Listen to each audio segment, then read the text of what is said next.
Earlier, I spoke to Margus Tsahkna. He's the foreign minister of Estonia.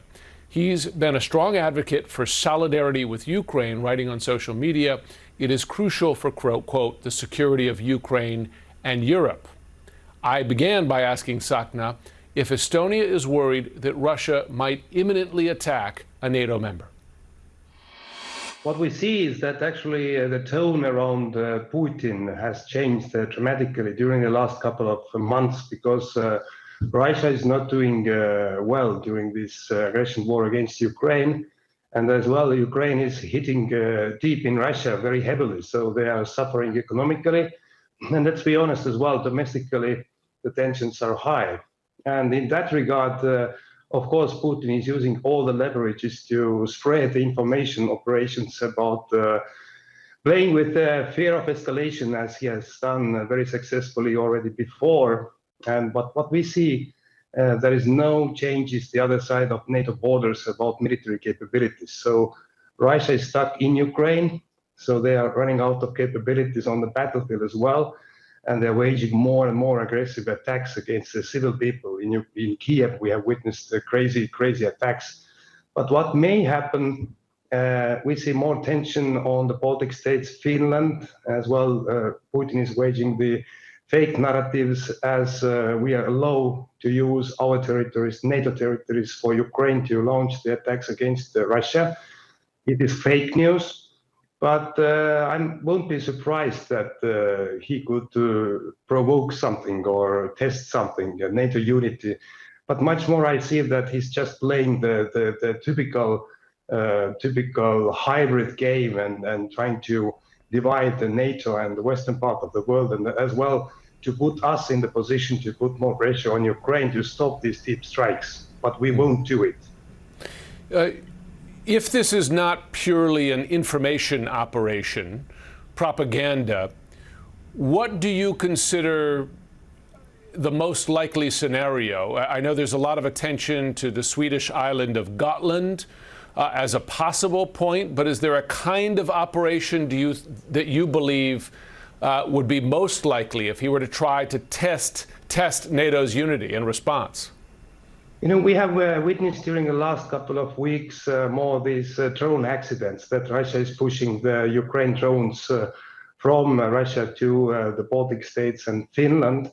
Maybe they would like to use this opportunity if they will get some control over some drones, and then accuse NATO or the Baltic states that we are part of this kind of provocation or attacks against Russia, and trying to play with this fear of escalation that NATO is at war directly against Russia. But we prepare for that. I mean that we need to be very much united. We must remain calm. I don't see any kind of like straight military operations or very clear picture, which is really calling in Article 5. Because Russia is afraid as well of NATO. We saw it last 19th of September when Russia waged this territorial, they came into Estonian territory with 3 fighter jets. And then we called in the Article 4 consultations, and as well NATO put the Eastern Sentry mission on the eastern flank as well. But we saw less and less this kind of provocations by the fighter jets later on. So I think that it is much more the game that Putin is playing with our unity. But I don't believe that he's actually going to wage any kind of real military operation, because he's really stuck in Ukraine. But you never know. As you know, this is happening as the U.S. has been reducing its military deployments in Europe. Do you believe that those reductions make it more likely that Putin would try to test NATO? The most important is that whatever U.S. is doing with the troops in Europe, we must do it in coordinated way. And I just met Secretary General Rutte a couple of days ago, and NATO is responsible for this coordination. But the most important is that there won't be any kind of confusion, or actually we don't let Putin to make a miscalculation about our unity and as well the military capabilities. So in that regard, it is clear that Europe must do more, and we are doing more.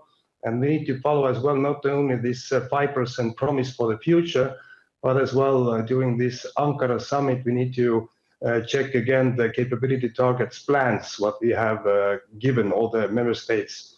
Though we have remarkable capabilities in our borders, and also NATO works well. So the most important is to not give these kind of confusing messages from NATO side about unity, though Putin could miscalculate, as he did actually in 2022, 24th of February. Do you believe that NATO forces in Estonia specifically, Estonian and NATO forces, are sufficient today to deter a Russian attack or to defend Estonia? Yes, if I said before as well, we don't see actually the full scale of Russian troops the other side of our borders. Actually, this is pretty empty. When I was defense minister in 2016-17, we saw 120,000 troops ready to go within 48 hours. They're all gone.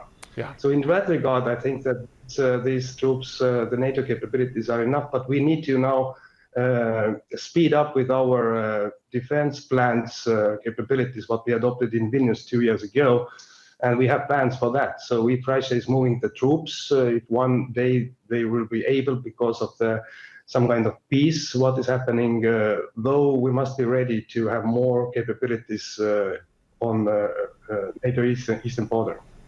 Given the reduction in U.S. forces, but also the comments that you hear from the U.S. president and other administration officials about NATO, the criticism, sometimes even dismissive, of the alliance, are you confident, is Estonia confident, that if Russia were to attack, whether that be a military attack or some other hybrid warfare attack, are you confident that the U.S. would support NATO, help defend NATO? I'm very confident that NATO is working, and also we saw last week when Romanian fighter took down the drone. And as well, I repeat again and again that we don't see the full-scale capabilities from Russian side to start anything against NATO. And with these hybrid tests, or whatever we call them, NATO managing to respond. So I'm really confident on that. Margus, Tsahkna, Foreign Minister, thanks so much for joining. Thank you very much.